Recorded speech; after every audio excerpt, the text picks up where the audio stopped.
any number of reasons. Shelters have to turn away people escaping domestic violence on a daily basis. This is a problem that we found out from talking to DV organizations, and so we decided to help them solve the problem. So the app is for people like you and me. Anyone can put the app on their phone, and the calls get sent out by the agencies. So you're not dealing with the actual person. The agency puts the call out if there's a need, and then you fund it via your PayPal account. So more information on that is safenightapp.org. And I'm sure that Susan Chavez or someone will be tweeting out the information. Then the other app, one of the other apps is called Range. And Range is an app that helps children in the summer months find free meals. So 1 in 6 kids goes hungry in the summer months because they're relying on the school lunches program, the federally sponsored school lunches program. And so when that program, between the months of June and September isn't running, this program, Range, our app, helps geolocate where there are free meal sites like churches and boys and girls clubs, and that's at rangeapp.org. There's no Twitter account for that one. And the third app is called 4 Bells, and 4 Bells is an app that is in pilot right now, and 4 Bells is an app to help deploy known volunteers for time-sensitive urgent tasks. So if you have a volunteer program or you're working with a volunteer program, 4 Bells is the app that you would use. 4bellsapp.org is the website. We are here with our volunteers. That, I guess, needs to be refreshed. That's the Twitter feed. If you tweet tonight, the hashtag is OCTribe, and your tweets will show up here. And people who are following along remotely will also be able to see the Twitter feed. These are the Twitter handles of our speaker, Skyler, and Iron Cactus, our sponsor, and Hint Water, our beverage sponsor, Storyfy and Livefire, where Skyler works. And the volunteers here tonight are Crystal, who's right there, and she's at That Girl Crystal. Susan_Chavez is right there. Mark, his Twitter handle is at MDFW, who is the guy who greeted you at the door. I am at SUZBOOP. My team, where I work, is at Caravan Studios. You can learn more about Caravan Studios at Caravan Studios or caravanstudios.org. This is at TechSoup. Other information, I'm holding an event on October 5th that you may be interested in, which is an Apps for Change demo event. It's a breakfast event on Monday, October 5th between 9 and noon. Open to the public, and basically we're going to bring a bunch of app developers who have built apps for social benefit into the room. It's going to be at a co-working space in Chinatown, and very cool space. And we're going to be showcasing 7 apps for social benefit, having demos of those apps, and having a discussion with nonprofits in the room about other options to do kind of apps for social benefit, resource and referral apps, etc. I think that's it for announcements. Oh, that's my dog Penny on the ground. I think that is everything. Is everything okay technically? It looks like there's some shifting. Everything's cool? Okay. Next month, one second. Sorry, next month we have Adobe is coming to speak. Tom from Adobe is speaking about a storytelling app for iPads that he has built, and it's very cool and it's free. Do we have announcements? I saw 2 hands. Yeah. October 5th. And the URL for that is, if you guys go to appsforchange.demo.eventbrite.com, APPSFOR change.demo.eventbrite.com. That is the event on the morning. It's a breakfast event on October 5th from 9 to noon. And should be pretty interesting. We're having people from Code for America. We're having people who have won hackathons.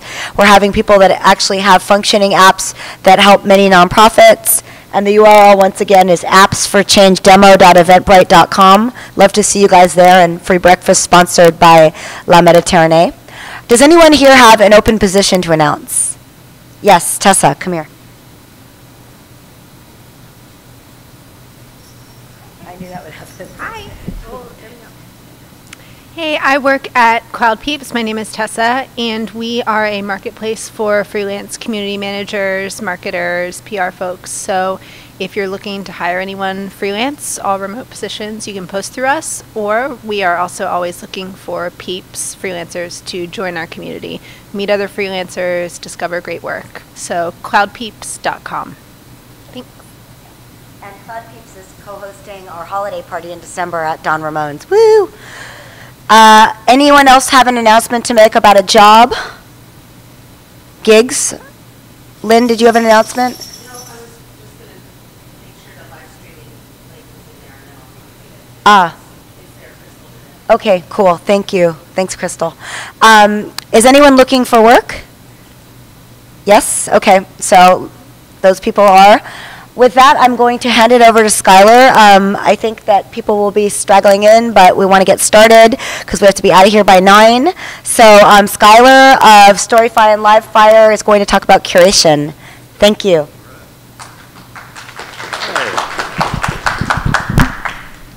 Just going to take this off so I can maybe look back and forth. How's everyone doing? Yeah. Nice little intimate setting here, so really if anyone has questions along the way or something isn't loud enough or something, just totally let me know. And I think the echo stuff is worked out. I'd heard community management was kind of becoming an echo chamber, but I guess we sort of saw that firsthand. I'll work on that one. All right. Okay. One more announcement that I'd like to make is it is the very last chance to tweet to get a free ticket for CMX. Oh, wow. And so for our group, I have put it out on the OCTribe hashtag, but if you want to tweet why you want to go to the CMX Summit, you have a chance of winning a ticket. And tonight is the last night, and use the hashtag OCTribe and hashtag CMX Summit. And the winner will be selected tonight at 8. Yeah. Great. So, as Susan said, I'm Skyler. I'm the community manager over at Storyfy. I've been there almost 3 years now. The product itself has been around for about 5 years. It's been quite a ride, though. And about 2 years ago, we were acquired by Livefire. So that's why you see the little Storyfy by Livefire in the name. I was kind of wondering and asking before, I mean, has everyone heard of Storyfy, or is everyone kind of familiar with social curation in general, or just like a quick show of hands? Yeah, I see some nodding. Yeah, totally. Yeah. So if you have heard of it, hopefully some of the info tonight can really help you use it and or social curation better. If you haven't, it's quite a story behind it. Yeah, back in 2010, it launched publicly. The original founders were Bert and Xavier. You see them here talking in the New York Times a little bit. Bert was a former AP journalist, actually stationed around the world, especially South Korea, reporting for the Associated Press. And he's very much trying to be on the cutting edge of, hey, journalism and reporting and journalists need to be embracing technology. Otherwise, journalism is in big trouble. You might remember that was a pretty big argument 5 or so years ago. Our news organizations in danger of going extinct because they're not embracing technology, not embracing social. We've seen that evolve quite a bit in the last 5 years. And Xavier was sort of a hacker from Belgium who totally agreed with it, had sort of a concept of what would become Storyfy, and they got together to create this solution, which is what it is. So if you were to go to Storyfy today and sign up, anyone can do it. You would jump into the story editor, and here's just a brief snapshot of it in action. The left side really just looks like a Google Doc or a Word document, like you'd open up, sort of blank. You start adding your own content, typing stuff in. But what's happening on the right side there are the editor sources, and what they've done is they've baked in sort of the APIs and connections to quite a few different social media sites using almost any API we could get our hands on. And I like to think of it sort of like that scene from The Matrix where they're about to go into one of the big fighting scenes and they need to gear up. And it's sort of whatever they can think of, right? It's like, I need this equipment, right? And it all just whooshes in that giant white room, and all of a sudden they have like everything they need on hand. That's kind of this editor source on the right here. So you can see at the bottom it's kind of blown up a little bit. So like Twitter is highlighted, there's Facebook, Getty Images, Instagram, Tumblr, stuff like that. So if I'm starting to create a story, it's like, show me every tweet that Susan has favorited in the last week, and there it is. Or, show me everything with hashtag 49ers on Instagram. There it is. Show me everything with hashtag pizza rat from Brooklyn from the last 24 hours. There it is. So the story editor is just trying to bring up anything relevant to your story or what you'd like to be talking about, possibly your brand or your community. Yeah. What's that? I think so. Yeah. So you can actually search those things in the story editor, yeah. So if one of these services has made it easy through their APIs to find specific information and really narrow it down, we've really done work over the last few years to try to make that an easily accessible piece of the story editor. And so once I found something, we're trying to make it so you don't really need any technological know-how to create content from that. So stuff that would appear in the source based on my search, I could just drag and drop it into the story. And like, here's an example. Like Susan said, OCTribe uses it to cover, what's being said on social after every one of these. So there's like the title being last month's Meetup. They've started dragging and dropping in various social content into the story. You can see there's a title and description. They've kind of added some context around it. Just a basic example of a Storify story. Even if you haven't used it yourself or you've never heard of it before, there's a really good chance that you've seen this kind of social curation or a Storify story on the web already. Like if you've ever gone to, like I have People Magazine up here, you're browsing People Magazine, it's like Twitter's freaking out over this thing that One Direction did, and you see embedded social media in the story. There's a really good chance if you've come across a story like that or an article like that, that's actually an embedded Storify story. They're sort of, popped up everywhere in the last few years. On the right side, the White House has been a user for the last 4 years. The White House held a Twitter chat, and based on the results they got on Twitter, someone went back, Storified all the results they got when they were hosting it for that hour, and then took the story and embedded it right on the White House blog. That's a picture of whitehouse.gov, their own blog. Been using it for about 4 years. We've never been able to get the White House to use the paid product. Thanks, Obama. But yeah, so just a couple kind of examples of social content you'd see kind of embedded around the web and how Storify is being used already. 2010, like I said, launched publicly, especially with Bert, one of the co-founders, emphasis on being an AP journalist and trying to emphasize journalists embracing technology. They really went after the journalism crowd at first with it. Within a year, it was a Time Magazine 50 Best Website. And then, this is during my time here, this is pretty amazing. 2 years later, in 2013, a Storify story. Oh, yeah, sorry guys. Yeah. No one heard any of that, right? Those first 5 minutes? No, I'm just kidding, yeah. Yeah, a year after we launched, it was a Time Magazine 50 Best Website, 2011. 2 years later, like I said, this is pretty amazing to watch come in, but a Storify story actually won a Pulitzer in 2013, which was kind of one of those watershed moments for curated social content and the legitimacy of this kind of content on the web.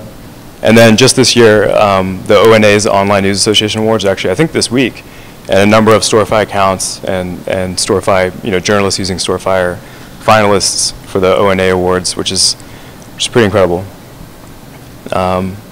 Don't think we have a lot of professional journalists in the audience today, so why, if I'm not covering breaking news, if I'm not reporting something that's happening around the world using social media, would I necessarily want social curation? And the truth is, no matter what you do, there's probably social media involved with your day-to-day, whatever you're trying to do, whether you're putting on the social media manager hat and trying to promote your brand, whether you're participating in Twitter chats. So if something needs being said, I'm just going to tweet it from our company's account, right? Or if something's being said about us, I'm just going to retweet it, and all my followers are going to see it, right? Well, it turns out, this is one of our favorite stats over at Livefire, that social media is very ephemeral. And someone kind of did the calculations recently and found out the shelf life of a tweet is about 18 minutes. And it's possible that that's fluctuated even more since this report came out. And likewise, if you look at the organic reach of the posts that we're putting up on Facebook, your company's Facebook posts, the organic reach of those has plummeted down to about 2%, and actually might even be lower than that at this point. So that's meaning the community that you've tried to build up, or the likes that you've tried to build up on Facebook, unless you're paying to advertise to get those in the newsfeed, you're only reaching about 2% or less of the people who actually follow you. So 2% or less are actually seeing it in their newsfeed, what you're posting. So all that said, there's a very short window or a very brief opportunity for the content you're putting out on social media to be sort of seen in people's news feeds or interacted with, even though you're probably trying to put a lot of effort into what goes out there and hoping that people engage with it. And I imagine a lot of us don't have big budgets to actively promote that like a bigger company might. So by grabbing some of that really valuable social content that's disappearing or not appearing in people's news feeds at all, you can actually create something, if you curate it correctly, you can create something of lasting value. Susan was telling me on the phone the other day that she gets a ton of mileage out of those exact stories that you saw in the earlier slide, the sort of recap of the OCTribe. So if someone's not here tonight, they maybe want to know what was covered. And like I said, minutes from now, these sort of live tweets are going to disappear way down our timeline. So by curating what's said tonight, or by curating something that's happening in the moment on social, you can preserve it, but you can also create something of lasting value for a lot of the people in your community. That said, I maybe want to go into some of the biggest mistakes we see when people try to kind of delve into this. So I know that this social content is being missed. I know I need to do something with it. I know I need to create some sort of experience around it. What do I do?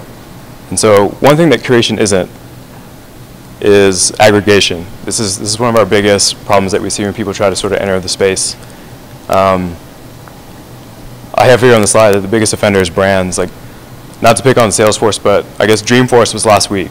And you can imagine there's literally millions of tweets with hashtag Dreamforce. A social media manager at Salesforce, or someone managing the community, would really find value in some piece of value in probably all 1 million of those tweets. So to them, it's just great that many people are participating, they have that much engagement. But what we'll see is they'll put up a page saying, hey, here's what happened at Dreamforce, and then just dump automatically and aggregate all 1 million of those tweets sort of in real time. And so, again, to them, everything on that page has a little bit of value, but if you think about someone walking into that experience, it's almost like, I have a picture of two guys walking into one of the hoarders' houses, right? What's the experience to these people trying to come in and find out what's valuable here, sifting through really all the noise there without kind of getting buried. So aggregating all the content related to your brand or a certain hashtag, whatever, is one of the biggest mistakes that we see in curation. At the same time, curation isn't just a solid archive. So we know we want to preserve maybe what's being said. Maybe as community managers, we're hosting or we're participating in a Twitter chat every week. And so, again, a lot of people in our audience wish they could be there week to week. And maybe we've activated some people in our community who want to participate. Others are coming in and know that our company hosts one of these chats every week. But people are asking, if I didn't make it, can I still find that content somewhere?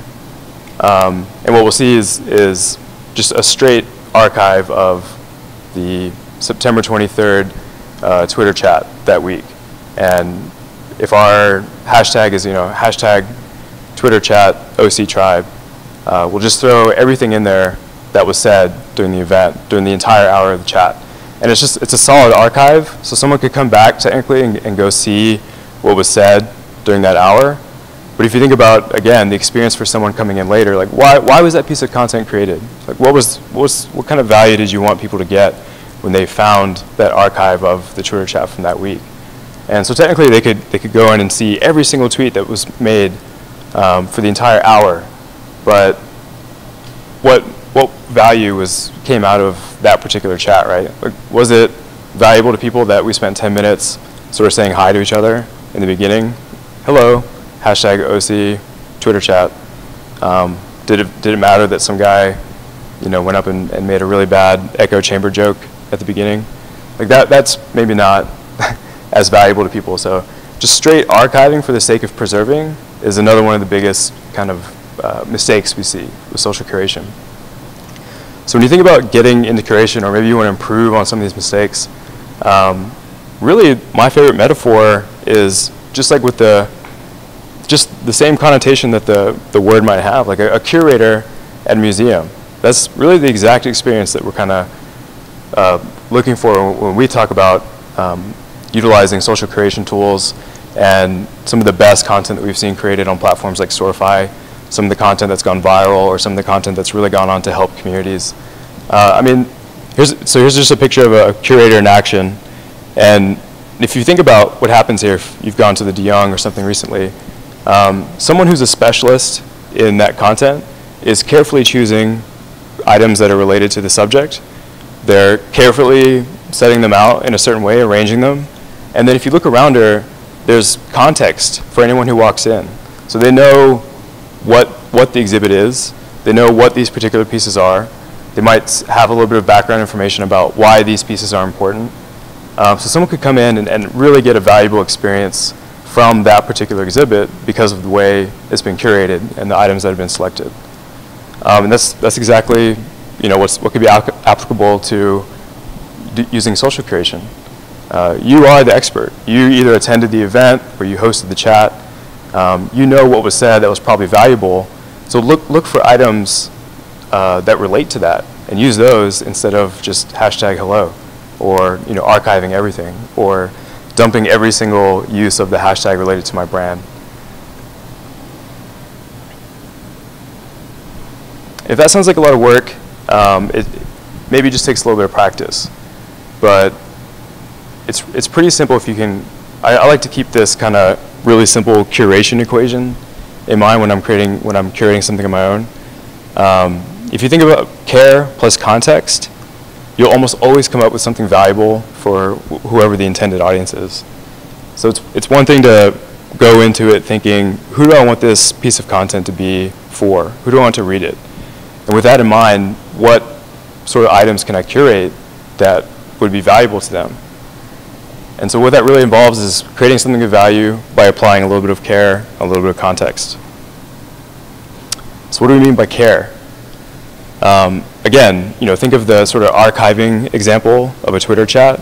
If I'm including those first 10 minutes of us just saying hello to each other, or us kind of saying things not related to the chat, why exactly was that included? So by taking just a few seconds to omit that, or to get right to the heart of whatever the chat was, or to really get to the heart of what people started learning from our particular social campaign, or really identifying a certain person that contributed something great to our brand's sort of campaign online, I omitted a lot of that fluff, and everything in the piece of content immediately got a little bit more valuable. Likewise for the sources. It's one thing to omit those people saying hello to each other, but is there a take on Dreamforce that maybe isn't the best? Someone just tweeting from Wisconsin and complaining that Dreamforce happens every year or that he couldn't make it, as opposed to maybe I look for the CEO of Salesforce. What did he say about this year's Dreamforce? That's probably a better source for the kind of content that I want, or for someone who might be saying something that's relevant to this piece of content. So I'd want to curate that into it. This was actually really good timing. This was yesterday. This is a reporter from St. Louis just straight up saying what I wanted here. Look, when I see a story file from a convention, I just want the useful tweets. Don't put your selfies, speaker talk in it. And that's one of the things that falls out from just doing a straight archive or straight aggregation. And it can be a big turnoff to anyone who does try to read your content, or community members that do try to come in and find value from whatever you're trying to create. So when we talk about context, it's one thing that you've done the effort to get in and have the motivation to create this for your community. You know perhaps that you want to create something related to hashtag OCTribe, but is it enough just to add, you know, all the tweets from it? So if someone came into that experience, would they really find the value of like tonight or another OC event just from seeing a list of tweets? Again, you as the content specialist probably know what was said that night that might have been valuable, or you know the particular topics that were discussed before those tweets fell out. So can you add that kind of context to whatever you're creating? And it really could just be as simple as putting a little bit of thought into the title at the top, adding a description with a little bit of text. The Storify lets you do that. Or even inserting things into parts of the content you're creating, interjecting little bits of info about what happened, or here are some tweets that happened after this event, or here's a controversial opinion that was discussed within the community. If someone were to come in and get that kind of context, it's immediately more valuable. They can immediately glean more from why this was created and connect with whatever reason or intention you had for curating this content in the first place. One of my favorite examples is CMX East just wrapped up a couple months ago, and I think the CMX events are some of the most like energizing, amazing events that anyone's kind of put on within the community management world. If you haven't seen them, really suggest going and finding them online and checking out what's been discussed in the past. They usually actually even get their CMX hashtag to trend as an event's happening, because there's so many sort of eyeballs on it and people trying to find out what's being discussed or what those particular speakers are saying. So after this year's event, we saw a lot of clamoring for, hey, what was said? What were the biggest things? What were the biggest takeaways from CMX this year? And you know, there's a huge dump of tens, if not hundreds of thousands of tweets related to CMX East online in the aftermath of the event. So I myself just hopped on and applied a little bit of care, a little bit of context. I looked right at the event itinerary and said, who is speaking during what hour? Applied that to the tweets that we saw, and when someone came into the CMX Storify story, they basically got a blow-by-blow of the entire day, who was speaking, who that person was, people's reactions in real time, how you could possibly apply those lessons to your own community. And so we saw feedback like this, just from spending 30 minutes curating some of the best tweets from CMX. Like, I was upset about missing it, but the post-event content is so good, I feel like I attended it. And I'll actually show that a little bit later. Yeah, this is a breakdown just like what I was saying. So here's a sort of tiny snapshot of the Storify story itself. Who spoke for that particular hour? We're linking to that person on Twitter, so you get a little bit more context of who that person is and why they're relevant to the community world. We've got the description of what their event was, what they were speaking about, and then you just go right into the social content that you can find just by searching for the hashtag. But combined with that context, it again created sort of a valuable recap of what the event was, and anyone who missed it was able to find that. We got some amazing feedback about that story. It got thousands of organic shares, and CMX themselves actually ended up sort of sharing it around, putting it in some of their promotional materials later. Another one of my favorite examples, because we just had our first baby 9 days ago, I had to throw that in there, was the royal family. Clarence House is the official count of the royal family in the UK. When I'm not super up to date on the royal family names, who was the first one? Is it George? George? Yeah, the first baby. Remember everyone freaking out about that? Yeah. Okay, here we go. I don't know if ignorance on my part or what, but yeah, when George was born, remember that was like a worldwide phenomenon. And so the royal family was sitting on top of this news. They could have totally gloated about it and really reveled in the fact that everyone's talking about the royal family today, what people are saying about George. What they did was they turned it around, and they created their own hashtag, Welcome to the World. And they said, this is a great day for us, the royal family, but it's also a great day for probably a lot of people here in the UK who are welcoming their own little bundles of joy into the world. And so they kicked off that hashtag campaign, got a ton of feedback back from people in the UK about, hey, here's my baby, this is an amazing day, amazing connection to the royal family. And so when they pulled that together, it was great to see it happening, but we're on a much bigger time difference. So Clarence House jumps on Storify afterwards and does a little bit of context around why they set up Welcome to the World and why it's applicable to that day in their news. And then curated some of the best examples of people in the UK reveling in the news that they too had a baby that day. And it went over so well. I mean, the royal blog doesn't get a ton of traffic for them. It's kind of a, just set up because it can be, and it kind of reports on a lot of mundane stuff, if I'm being honest. But you can see this story itself, I think it has about 250,000 views for them. People really connected with the content, and just taking that little bit of time to add a little bit of context to why you did it, and a little bit of care into why you included what you did, really worked out for them.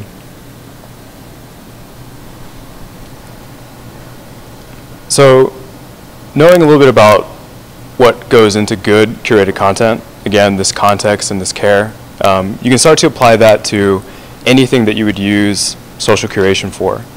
I know a lot of us are involved, if not community managers ourselves at companies, and it's one of our favorite things to say, right, is that community managers wear a lot of hats, especially at small companies. You're basically asked to do everything not coding related. So one day you might be the entire support department, one day you might be the entire product marketing department, one day you might be the whole marketing, communications, PR department. Community managers are constantly hopping between that. But social curation also, if you ask me, wears a lot of hats, and whatever role you're in that day, there's probably something that you can apply that curation formula to help you out with that department or that effort. Just a few examples that we see used all the time. Content marketing is, in the marketing department, content marketing is one of the biggest problems today, right? Everyone's trying to be a publisher all of a sudden. Everyone's trying to produce great content that gets people involved, gets people engaged, brings you back to your website. But the problem is, we didn't hire a bunch of journalist reporters. We didn't hire a bunch of content specialists. Where are we going to get all this content? And so stuff like what you just saw with the CMX recap or Welcome to the World, it involves a lot of UGC that's just sitting around out there already, and by just picking up some of that relevant UGC, applying a little bit of care, a little bit of context, you can constantly spin out really useful content that the marketing department uses or that you use to talk about your own company, or that you use to connect with a target audience that you might have. Just a couple more bullets here.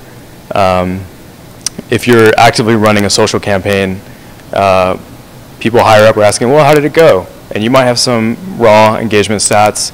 You might say, oh yeah, it's great, we heard some great things. But it's really just your own sort of take on it.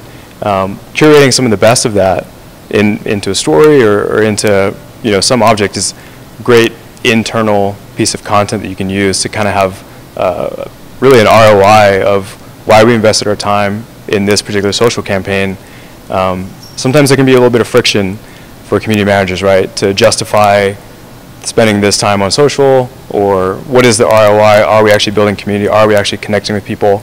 So actually curating content that shows off those connections you're making or the success of a social campaign can go a long way to proving that out, especially higher up. You see that friction more at medium to bigger sized companies. On the right here I have a snapshot of HBO's Storify account, and this is exactly what they're doing. We've talked to their social team directly. HBO are just wizards in getting people to engage with them on social. They're really putting a lot of smart thought behind the scenes into what the ways that they promote their shows and how social is involved. And they, on their Storify account, they really have kind of a playbook for how they're doing that. If you want to look at it, it's just storify.com/HBO. And what you'll see is them revealing some of the thought process they had in why they created certain social content, but then they'll go and curate what were some of the best reactions to that. And here, for example, because they put out a True Detective teaser a certain way, they were picking up all sorts of free press about it. And for other shows, they would maybe send gifts in the mail to certain influencers, and they can see on social those influencers are usually celebrities turning around and saying, "Oh my God, HBO just sent me, collateral related to the latest series of Game of Thrones," and so it might look like it just lucked into some celebrity talking about HBO, but what you can see through the content they're curating is that it's a very organized thought process what they're doing. But so their social team can then they think they're geniuses, but they have to prove that in other parts over at HBO. So they can curate these sort of influencer reactions or the free press they're getting into one place, and have that be sort of a proof of concept, or like showing their work or ROI of this particular social campaign. And at the bottom, I also mentioned Cisco and FedEx. They're doing the same thing. Cisco has a lot of efforts across their just thousands of employees to increase employee advocacy. It's one thing for their HR department to say, "Oh yeah, these are working. People are happier," but they can actually turn around and curate what employees are saying on social and how that relates to a certain campaign they put on to prove that this is actually working. Our employees are talking about Cisco in a positive light. And they can curate other sort of internal documents to kind of prove what the community managers are doing that feeds into marketing's efforts. Likewise for your product team. It's one thing for us to sit on top of what people are complaining about on social, and then frustrated, we turn around in our chair and say, "Hey, product guys, we got to fix that bug," or "People just can't understand this feature." To them, it can sound like, we've all been there, right? It can sound like you're just taking one complaint and trying to prioritize a problem based on that and trying to get them to devote resources to it. But with social curation, what we'll see is you really build out a use case or build out something that kind of proves your point. Sometimes it can be hard to get a seat at that product feedback table. Maybe not all companies, especially ones that get bigger, are involving community managers in product making decisions. So by curating some of what's being said across the community, again, you're a content specialist, so you can take one complaining tweet, but you know that there's additional context behind that. Like there's a general pattern here, and this content proves it. You can take that then to your product team, and it'd be a sort of way to get, again, sort of a seat at the table for those bigger product decisions, product meetings. I also mentioned buyer personas here. This one actually was applicable to Storify just recently. So like I said, it started out as something targeted to journalists and reporters, but it's since expanded into a lot of different brands and use cases, sports teams, all sorts of stuff. But what we're considering is, are higher education and nonprofits a potential use case for some features that we could build and offer at a discounted or even free price? Basically a product sort of tailored to those because they have certain needs for social curation. And we just happened to catch Harvard University curating a lot of social media that their students were using on campus. And that was kind of a use case that we thought might exist, but here's hard proof that it is. So we're able to take this buyer persona that our product team maybe thought existed and provide hard proof that, yeah, here it is. Harvard and a number of higher education organizations or nonprofits, all sorts of stuff, are using social curation in this way. They could be getting more out of it. We could be tailoring the product to help them more. And then finally, hopefully this is some of the experience that any of you have if you've used Storify for your own community needs. But again, by sort of curating the things that the people in your own community are saying, the people that every day you wish you could connect with more, you're sort of going for a certain engagement from people who are just starting to interact with your product or who maybe are lifelong members. curating what they're saying into one of these sorts of stories or experiences or landing page, whatever, really reinforces the shared experience that a lot of people are having around your product. So it's one thing that you have this core base of people who are really committed to using your product, but other people might be coming in and not sure if this is for them, maybe trying to learn the ins and outs of it. If you've curated some of what people are saying, or if you've curated some of the experience that people are having and they're sharing on social, maybe showcasing one of these Twitter chats that you have every week, someone can come in and really see proof that your product cares, and maybe they'll learn stuff from past chats you've had. Maybe they'll just get the sense that this is a company that cares. Again, it's a way to sort of rally anyone who comes in later around that shared experience around your product. In these pictures here, I have a feature that's in Storify and in a number of social curation tools, but you see BBC Culture, they've gone out and curated people's reactions to a local news story. Afterwards, they've notified the people that were in that story that their tweet was quoted in it. So it's one way to sort of highlight people who contributed, people in the community who contributed. So you could do the same thing, again, following a Twitter chat or something. Hey, thanks so much for jumping in with us. By the way, we use your tweets in our recap for others. At the bottom, we see this sort of feedback all the time. It feels great to get that sort of notification or to be highlighted that way. My favorite example or sort of connection there is, have you ever been stopped on the street by like a local news station and they want your take on something that happened, and you're going to be featured on the news that night at 6 p.m. So you rush home and you tell everyone to go turn on the news station at 6 p.m. and you say something online like, hey, I'm gonna be on TV tonight. That's really the sort of the effect you'll see from a company or a local news site, or imagine getting a tweet from the BBC saying that something you said or contributed was used in this piece of content that they curated that's going to appear online on bbc.com or on localnewssite.com or on my coca-cola.com or something. Really a way to sort of take those highlights and make people feel sort of engaged and energized around the reason they contributed in the first place. So we went over a bit of care, a bit of context. That's how to create something of value using this, especially social content. So if you're ever applying those to social curation, it's sort of the easiest path to creating something that's going to be worthwhile for you, your company, or your community. At the end here, I want to wrap up just a few tips to try to go a little bit past the basics. A lot of the content you've seen is on Twitter. We're featuring just tweets up here tonight on Hootsuite, for example. If I did a Twitter chat, obviously that would be just Twitter or just tweets. But really, there's a huge breadth of things being said, content being produced that's publicly available. And luckily, pretty much anything being said or published publicly can be embedded. Doesn't have to be through Storify. Can be whatever format you want. So to that effect, if you see like Embedly, if anyone hasn't seen that, it's a drop-dead simple way to take any publicly available URL, turn it into an embeddable object that you use, again, in some curated experience or just anywhere on your own blog, to take some of that content that exists online and, again, repurpose it for some sort of curation experience. So diversify your sources. Go past just Twitter. People are commenting on your public Facebook page. If it's a topic you want to discuss, there's probably a subreddit for it, just full of great comments. Well, Reddit comments, it's a mixed bag. But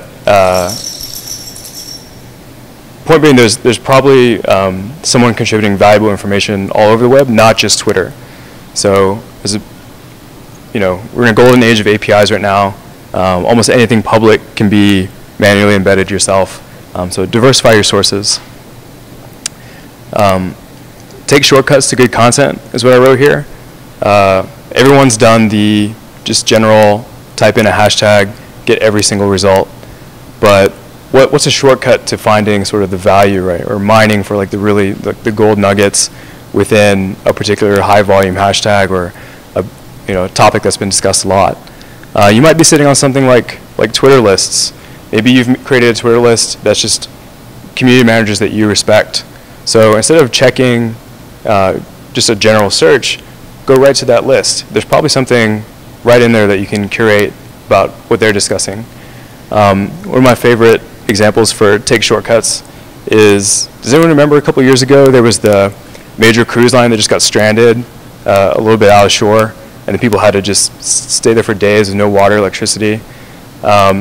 All the news sites gathered on the shore, and they're waiting for the boat to finally come in so that they could interview everyone on board and see what the experience was like on board and tell those stories.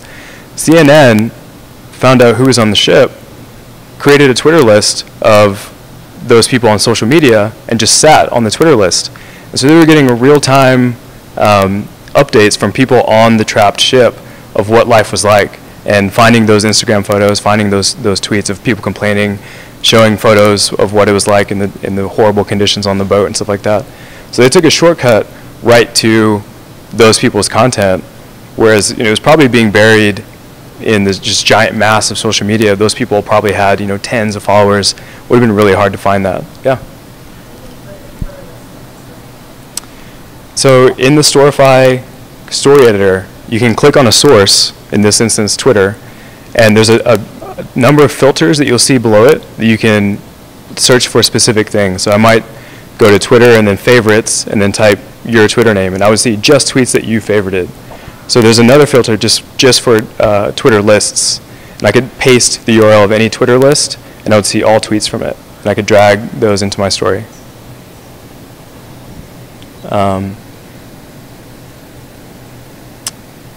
Always something to curate. This is a little bit of pushback we get. I'm not a Coca-Cola, or I'm not hosting a Dreamforce with millions of tweets. So no one's talking about my company. No one's used my hashtag yet. No one's talking about what my product is trying to solve. What do I curate? And really, there's always something to curate. So even if people aren't talking about you yet, there's somewhere you can go to find content that's related and create a valuable experience for your community or people who might be interested in whatever your product is. So if you're just trying to get a product off the ground, and maybe people aren't mentioning your company just yet, what problem does your product solve? Go search for terms related to that problem, and you'll find people discussing the exact thing that you solve. You can then curate that content, what people are saying, into a useful discussion where maybe you as a company answer their questions, or maybe you as a company provide info of things that could help them. And so instead of just butting into a Twitter conversation of, hey, person who doesn't know me, I'm going to just tweet at you, you've created something of value that people who have a problem can find, and it just happens to be related to you or your company. So again, even if they're not talking about you yet, they're not using your hashtag yet, they're not using your product yet, go to where the conversation is. And there's a ton of great content there that can be curated.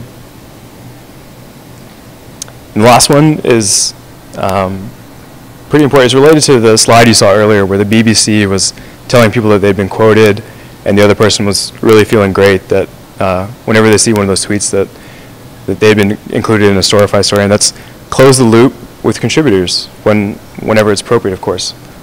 So if you've gone to the effort of applying a little bit of care, applying a little bit of context, and creating this piece of content, if someone contributed to it, let them know.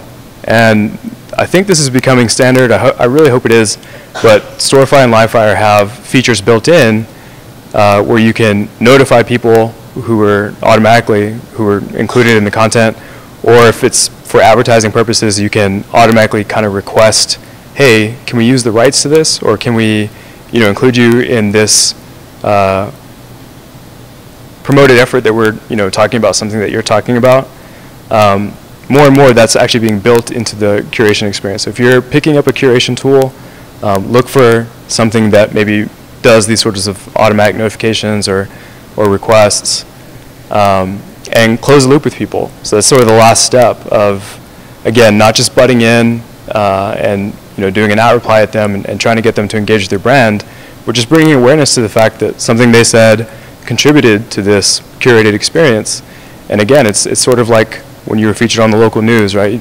you'd be surprised how many people just turn around and say, reshare the link, or are really excited about that they contributed to this event or this news story.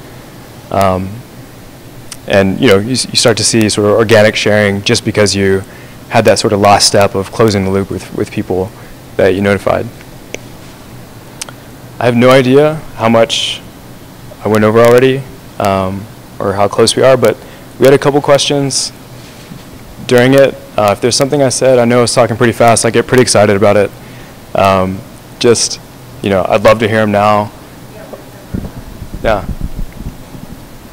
And I'll also be able to mill about just for a little bit if you have, something in mind for your particular company or your particular efforts.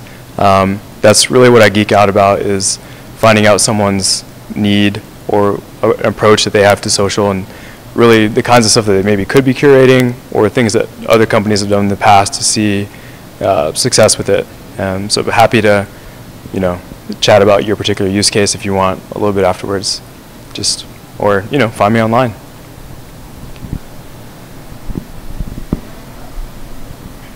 I don't know if we're doing like a wireless mic deal or we're just shouting at each other, or.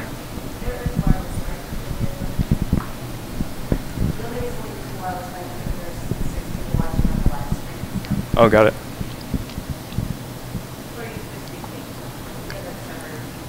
Yeah. Quick question. How often do you see organizations or people, like a lot of times when I see Storifys, it's all one channel, like it's all Twitter or it's all like whatever one thing, where they're mixing it up. Like how often are actually people taking the time to pull content from multiple sources? And then when they do, if they do, and when they do that, how do they close the loop? Because it's easier when everyone's in one place, you can kind of do that, but if they're all in different places, how do you do it? Right. So I think the pattern we see there is, as a company, if we have access to a number of channels, we'll usually go after those. My favorite example is Al Jazeera. So they have been using Storify almost since it was created, and they're active on basically every different social channel. It's any account that they should have in their tool belt, they use it. But they also know of those sources as places where stuff's being discussed, and they've made it a priority to find out what their audience is saying, no matter where that is. So they know that those channels exist. They know that people are discussing their content there. That's when we'll usually see the connection of, oh, I don't have to use just Twitter. I know people are discussing this article on Facebook. I know people are discussing this on Reddit, for example. So there is a lack right now of, because we spend, I don't know if it's because we spend so much time on Twitter or because we get so much of our news from it, but thinking of those other channels like an Instagram or a Facebook as a kind of news source or a place where someone other than like my family or my cousins might be discussing a topic, and then incorporating that into what I curate, or thinking of it as a great source for, what might contribute to this particular topic. As for notifications, yeah, that's something that's slowly but surely coming along. Twitter was one of the first ones to really, within their basic authorization, open themselves up to sort of automatic notifications. Whereas if I were to quote someone from Facebook, Facebook doesn't open up access to their inbox, right? That's sort of sacred ground for them. No one can auth with Facebook and then, send a message to Facebook saying, hey, we actually quoted you in our story. So what we'll see there is sort of just a manual either reply to the comments that they left, or just putting it up. Thank everyone so much for contributing to our discussion. By the way, we use your contributions here, and just posting that generally. And that's just a catch-all that the community can see of like, oh, people who contribute to these or actually discuss it are being featured or highlighted, or they're actually listening and paying attention. So that's sort of an incentive for them to, be more involved in the future. I was curious, do you know if like BuzzFeed uses Storify? Because it feels sometimes that their article pages look alike a lot. Like the way they aggregate everything. Right. GIFs, tweets, everything. It looks alike. But BuzzFeed, right? Yeah. Do I know if BuzzFeed uses Storify? They have in the past, This is something that was outside of our control, but it's pretty funny. Next time you read an article, really look at the piece of content that's embedded in it. What they're doing is they're not embedding a tweet directly now. Now they take a photo or like a screenshot of the tweet itself, and they're embedding those photos in there. It does protect them from something like the tweet later being deleted and then disappearing. Storify actually accommodates that and still will display the tweet. But they've made an editorial decision to embed just photos of social media. It sounds bizarre, right? That sort of extra step of screen grabbing every piece of social, then uploading that image somewhere, then putting that image in their articles. But that's their. I don't know. Yeah, but it's sort of same approach, right? They're looking at they're finding great sources of something related to their story, adding a little bit of context to it, adding a little bit of care to the particular pieces of content they use, and I mean. And it's online, like digestible online. It's very. Yeah, I mean, love it or hate it, they're super successful, right? Yeah. Anyone else? Did you say that the Storify, if someone deletes their tweet, you guys still have it there stored? Yep. All right, that's cool. Pretty radical, right? Yeah. 'Cause I think, didn't Twitter get rid of a lot of some other tools that were doing something similar, like storing and archiving tweets? So this is a bit of inside info.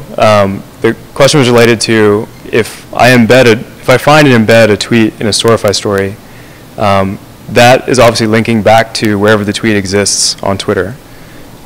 If the owner of that tweet then were to delete it, or their account goes away or something, would my story be ruined? Like, would the tweet itself disappear? Would the story link break? Something like that. And the answer is no, it doesn't. Back in the beginning of the product, we treated anything that was said publicly online as something that you could quote. So imagine a politician gets up and possibly says something a little bit controversial in terms of the microphone. CNN turns around and quotes that directly in all of their stories. If he were to later go back and say, well, I don't really want me to have said that. I wish I hadn't said that publicly in front of everybody. Would his quote just disappear from the CNN article? And the answer is no. So early on, Storify accommodated that. So if something was said publicly, and that was then quoted in a story, it wouldn't disappear if the original content disappeared later, the text anyway. We don't hold on to images, so if an image is deleted, that will appear sort of broken. But if I'm quoting someone in a story and that sort of account later deletes, there's still an account of this public statement that was made in the story, and that doesn't disappear. I don't know if we're sort of a special case. Storify over the years has gotten a great relationship with Twitter. We're a Twitter certified product. They're aware that we have that sort of ideal about things that are said publicly and then quoted, and I don't know if there's sort of a special allotment for us. Hopefully I don't get in trouble for saying all of what I just said, but that is the case, and that is how we treat public content on Storify. Hi, Twitter. Hi, I do a lot of work with nonprofit organizations and particularly environmental, labor, social change kind of groups. Do you have any good examples of organizations that have used Storify for campaigning? Yeah. My favorites are the International Rescue Committee, IRC. Really, if you just go to storify.com/ almost any of the major big names, you'll probably find a profile of them set up. Red Cross, like I said, IRC. There's a humanitarian one that I'm totally blanking on the name. But they're very active on it. And they're some of my favorite use cases. Internally, I'm a big advocate for wishing I could make Storify more available to the bigger nonprofits, and that we could tailor the product a little bit better to their efforts. Because one of the biggest problems they have is they're throwing so much behind their effort, and it's such a noble effort. But the problem is they're really having a hard time telling that story of either what motivates them, or why that organization was started, or what specifically are the efforts that they're doing on the ground. And that isn't, doesn't just pop up at you when you run into them, maybe on Twitter through one tweet, or just go to their main homepage and, you know, they're blasting so much information. They're also maybe asking for donations and stuff like that. So through Storify, in the field, they're showing what they're doing for these relief efforts, or, you know, showing off what the problem is in the affected area. And it's very powerful stuff. And then they then curate either what their team is doing or information related to the story or that affected area into this curated experience. And they're able to show, you know, here's frontline stuff from Africa this week, or frontline stuff about what the rescue committee is doing for the Ebola crisis or something. And it takes the message away from, hey, please support us, you know, please give us money, to a very powerful story of, you know, this is what we're devoted to, this is what we're actually doing. You can see it through this curated social media. You can even start to see some of the impact of it because what other people are saying on social media. And it just goes a long way in again, telling the story of what the nonprofit is there to do, or why they're doing the efforts that they are doing. And that kind of closes the gap on that kind of exposure or that kind of content that they wish they could create. What kind of information do you have on who's looking at that stuff? Because obviously you want to get your target audiences to see it. Yeah. So by default, Storify can only give you a view counter, sort of like a YouTube video. If a piece of content goes viral, we make it super easy for the story to be picked up and syndicated anywhere. Like, in other words, we give the embed code to almost anyone who shows up. And what you'll see is if, you know, something that the IRC did is particularly powerful, other news organizations will pick that up and embed it on their sites. So what we do is we can break down that view count and show where the views are coming from if it's on an external source other than storify.com. So we might have 10,000 views, but you can see in our breakdown of the analytics that 2,000 of them are on storify.com, 3,000 of them are on IRC, but 5,000 of them are from, you know, Huffington Post picked up this story. So that's sort of the extent that you can get from just the basic analytics right now. We don't do any kind of deep diving into what social network was this viewed on. That kind of information just isn't returned to us right now, unfortunately.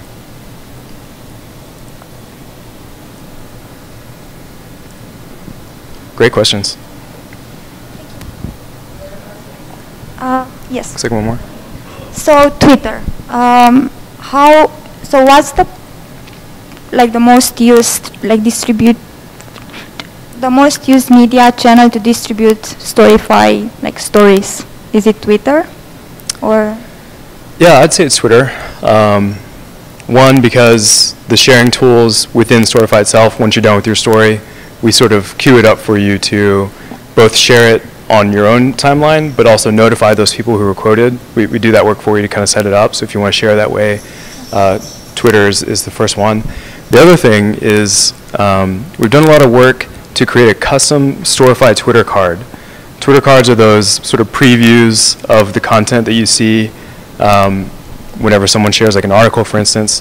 If you go tonight or at any time, I wish I'd maybe had a slide for it. If you find any tweet that has a storify.com URL in the tweet, go expand that. And what you'll see is we've built a custom Twitter card experience just for Storify stories that kind of creates a carousel slideshow experience of what the content is in that story. And that was a lot of work on our part, but it's totally paid off. What we've seen is that's called a player card. What we've seen is engagement on our particular player cards is 50% higher than the average for all player cards across all services. That includes stuff like YouTube. So the interaction with Storify, because it is a slideshow, so you're getting a lot more clicks there. But so not only is it easy to distribute that way, but the experience on Twitter is so good that natively on Twitter, people can see the content, makes it much more likely that they'll pass it on themselves organically. I believe Twitter is working, or maybe launch something similar. I don't know if they call it carousel. They might. Yeah. Or maybe that's not public yet. I don't know. You're just wondering if it exists, or? I think it exists, or something. It's in the work, or maybe they have like that experience of a slideshow. Mm-hmm. And I think they're working on something like a curation tool built into Twitter, so that people could actually. I think they have their own team now. Mhm. They have their own team that actually curates based on what is shared on Twitter. But the next step, but I don't think they done it yet, Right. is to give the people the power to do it in a way through this kind of, Right. yeah, I think. Yeah. Does Twitter have a similar experience? Is Twitter working on their own curation tools? Yeah. I mean, for years, I don't know if anyone in here has used them, but there's something called Twitter Collections, and right now it's only baked into TweetDeck. So if you use any version of TweetDeck, you have access to this collections tool, and it's a way to, similar to what you might see in a Storify story of something happened. Here's all the tweets. It's a way to create just that tweets experience. So every tweet with hashtag OCTribe from tonight, I could create a Twitter collection. So at one URL, I could see tweets that I've put into this one collection and then pass those on with one URL.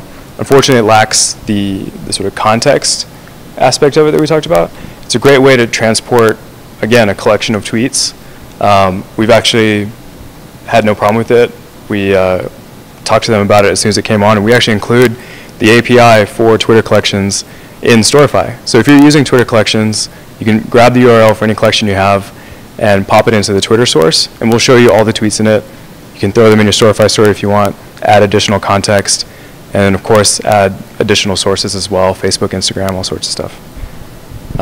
So you're enhancing everything. That's our take on it. Yeah, we don't think that they're coming after us. Again, we have an amazing relationship with Twitter. Again, we're a Twitter certified They product. kind of needed Yeah. to do that Yeah. at some point. Right? It totally makes sense, right? And we like to think that it's the success and some of the accolades that Storify's had over the years that maybe hopefully push them towards like, yeah, you guys are sitting on a ton of great content.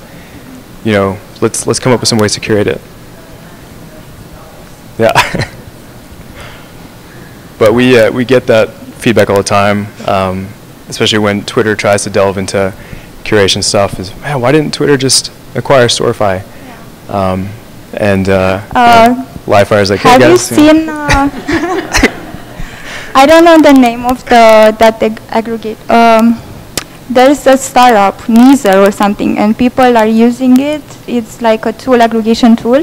So they actually released a series of articles, like PR articles in the news, so that they will be appealing to Twitter. Like where that startup that Twitter should buy. Like everybody was saying that, their investors were saying that. Wow. Yeah. Just because Twitter needs curation. Yeah. There's a ton. I want to talk about Storify because it is free for anyone to pick up. I hope I didn't over-promote it tonight, but it's obviously, I see it and work with it every day. I think it's a great example of how social curation can be done.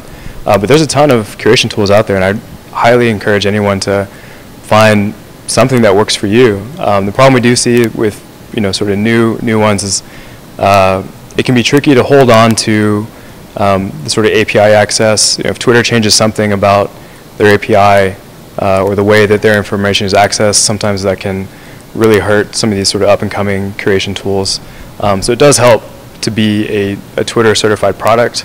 That means that we're kind of in the loop of things that come out, or we're able to talk to them about You're there to stay. both of us benefiting. Yeah. And also, my last question.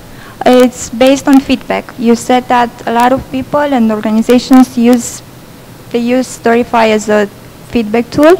How many ad agencies or media agencies are they using it to monitor what people are saying? Maybe Hootsuite, is it?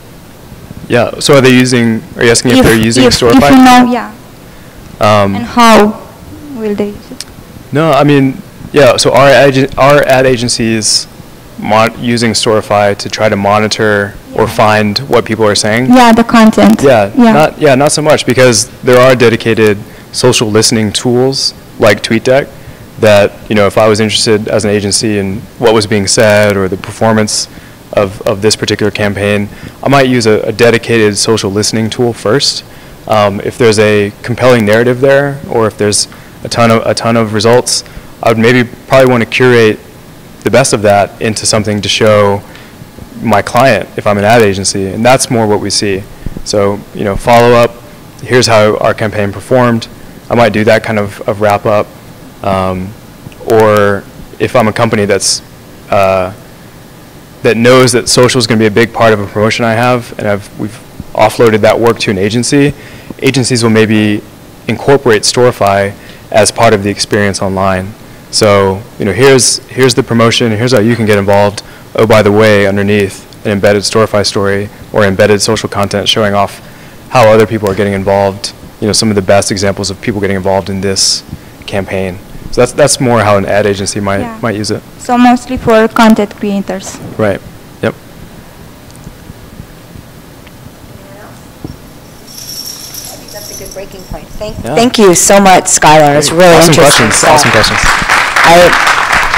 I mean, I personally think that with Storify's, what makes them interesting is that you can, the contextual stuff having to do with like adding video and other content, that it's not just about tweets. So there's some cool stuff. Actually, TechSoup does Storify. We, as I said before, the OCTribe group does Storify. So you guys, if you Google #OCTribe Storify, you can see what our volunteer Dorothy does after every meetup, just to see as an example. I've done a bunch of them as well. I did one for the White House. They did a live streaming of some press conference, and I did it under Caravan Studios account for the White House, and I got a ton of new followers, but the White House retweeted me.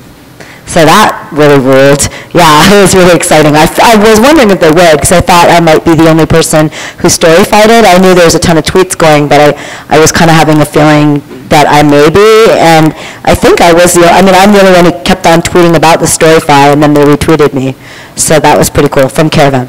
Anyway, before we break to network, I wanted to bring up David Spinks, who had to arrive late, but he is the founder of CMX, and he's going to talk to you guys about the summit and the special discount code that he has prepared for this community only. And you guys can tweet it out, because I've been tweeting it out anyway. But Hi, sorry I was late. I was fasting all day and needed my burrito.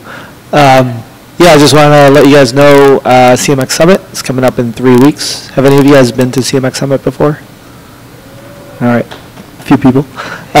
So yeah, we're kind of the largest conference for the community industry. We'll have speakers from Airbnb, the FBI, social psychology, lots of different kinds of perspectives, and there'll be about 400 community professionals all there at the same time. So it's going to be pretty fun. I think the code is OCTribe15, so you can take 15% off your tickets. And there's still space in workshops. It's October 14th and 15th. And it's cmxhub.com. I think aren't some of the workshops almost full? One of them is full, and the other 4 have some spots left. So if you want those, move quickly. We have ones that are focused on marketing in community or supporting community, all different kinds of areas of focus. The workshops are 5 hours, like really in-depth, hands-on workshops. So yeah, if you have any questions, I'll be here for the rest of the time. And OCTribe15. And if you need help with budget or anything, we always need more volunteers, and we love to get everyone involved in the event, so let me know and we can get you there. Thanks. all right, thank you guys, and thanks to our live streaming techs, Michael and Louisa. Is that how I pronounce your name? Sorry. Lilia, I'm sorry. I was just writing someone else named Louisa. It's only their second time in my own defense. But we're happy that they're here. The live streaming is back. We're happy about that. See you guys next month. These happen, for those of you who are new, the 4th Wednesday of every month. If you signed up on the Meetup group, meetup.com/OCTribe, you'll get notified. And as I said earlier, next month is Adobe. Thank you, Skyler, and good night.